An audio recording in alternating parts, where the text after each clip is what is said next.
They say the world is full of noise, but sometimes one voice, one gentle voice, can change a life forever. For Emily Harris, the world had never been gentle. At school, she was the big girl. At parties, she was the friend who took pictures but hid behind others. At the mall, she pretended not to hear laughter when she passed. Even now, at 26, the world still seemed determined to remind her that her body was the first thing anyone noticed. She worked in a small fashion boutique on Main Street. Bright lights, colorful dresses, cheerful music playing from speakers. Customers laughed, children ran around, friends took selfies in mirrors. The shop was always alive, but Emily felt invisible inside it. She was the girl behind the counter, the girl who knew every shoe brand, every color, every design, the girl who smiled politely even when customers whispered, "Why is someone like her selling fashion?" Still, every morning, Emily chose happiness. She wore beautiful shoes, bright red ones, blue glitter heels, soft peach sandals. Shoes didn't judge her. Shoes didn't ask her to be smaller. And sometimes when she walked, she felt a little bit powerful.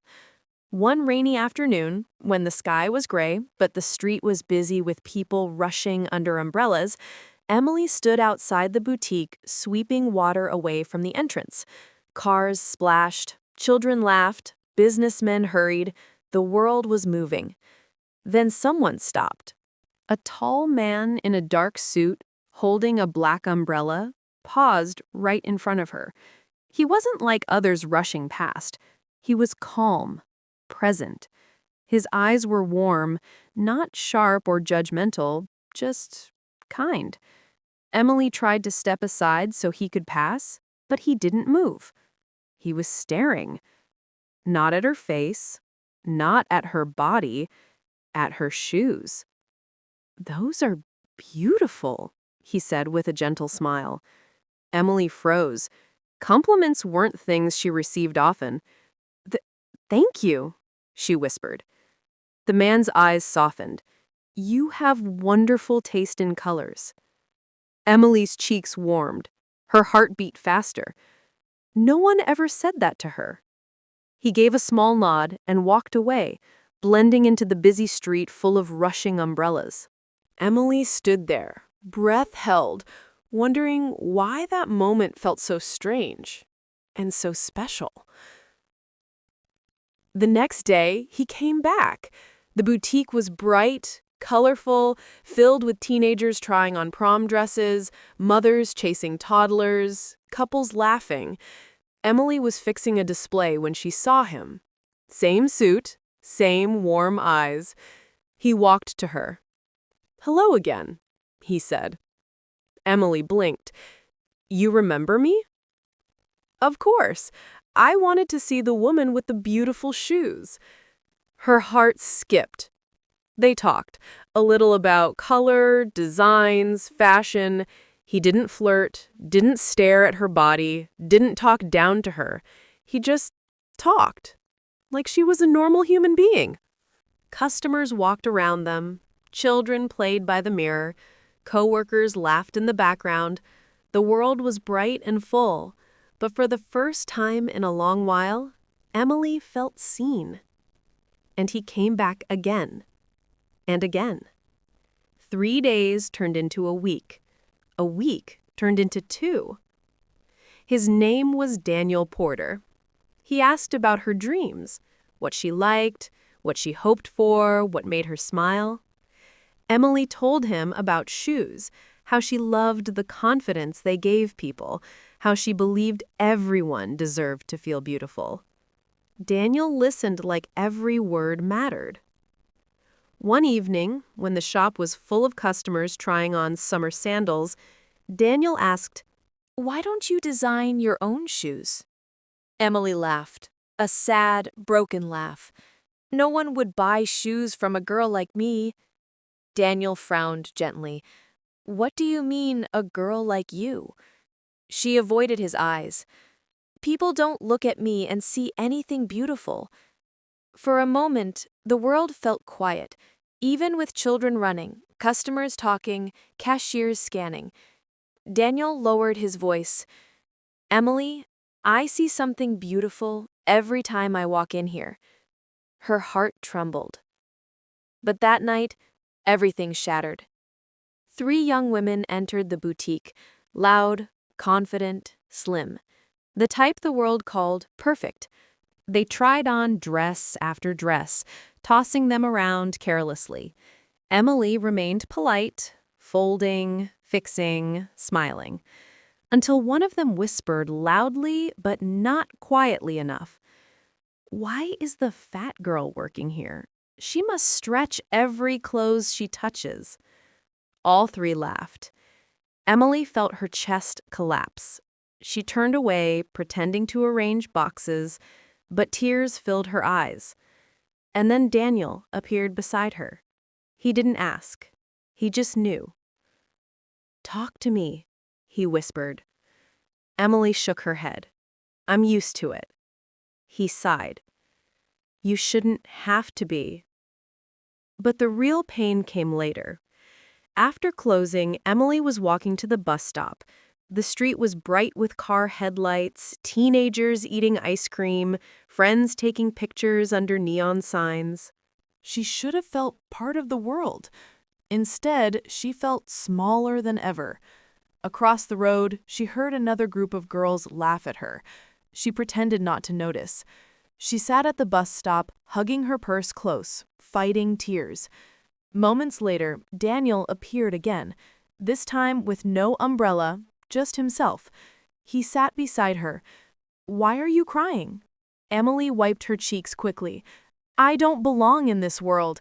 Not beautiful enough, not small enough. I'm just too much." A group of teenagers walked past, laughing and taking photos.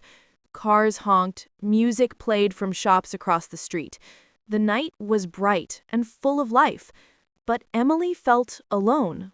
Daniel turned towards her, voice warm, soft. "Emily, you are not too much. The world is too cruel." She sobbed quietly. He took a deep breath, looked straight into her eyes. "Let me say this clearly. I don't visit that store because of shoes. I visit because of you. You have the brightest smile in that place. You treat every customer like they matter. You talk to kids like they're important. You forgive rude people. You make people feel safe. That is beauty." She covered her face and cried. Big, messy, painful tears. And then he whispered, "You're the kind of woman I prayed for." Her breath caught. "You prayed for someone like me?" He nodded. "Kind, soft, real. Not perfect, human." Weeks passed. Daniel kept visiting. Sometimes they walked through the mall together, surrounded by crowds. Sometimes they sat in the park, where children fed birds. Sometimes they shared coffee while people chatted around them. With him, Emily didn't feel invisible. One morning, the boutique announced a company-wide fashion contest. Employees could submit original shoe designs. The city's biggest shoe company would judge. Emily wanted to try, but fear held her back. Daniel encouraged her relentlessly. "You have a gift. Trust it." So she designed. She stayed up late drawing, painting, choosing colors. The night she submitted her design, she cried, not because she believed she would win, but because she finally believed she deserved to try. Fast forward. The day of the contest, the event hall was huge.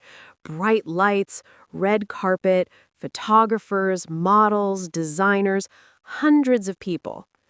Emily sat in the back row, heart pounding, hands sweaty. Everyone around her looked perfect. Slim dresses, long hair, sparkling jewelry. She wanted to disappear. Then the announcer called the winning name. Emily Harris. The crowd clapped. Emily froze. People turned to look. Her coworkers screamed in surprise. Emily walked to the stage, terrified and shaking. And then she saw him, Daniel, standing tall near the judges, smiling proudly. Because Daniel Porter was the owner of the shoe company hosting the competition. Emily's knees went weak. The crowd whispered, "That's her? The big girl? She won?" Daniel stepped forward, took her hand, and said into the microphone, "Talent has no size. Confidence has no weight. Beauty is not measured in inches. Emily has what the world needs: kindness." The audience went silent. Emily burst into tears, big, real tears. Daniel didn't let go of her hand. He looked at her gently. "Emily, you didn't just win a contest. You won my heart." The crowd gasped. People cried. Someone shouted, "Say yes!" Emily laughed through tears. "I don't understand," she whispered.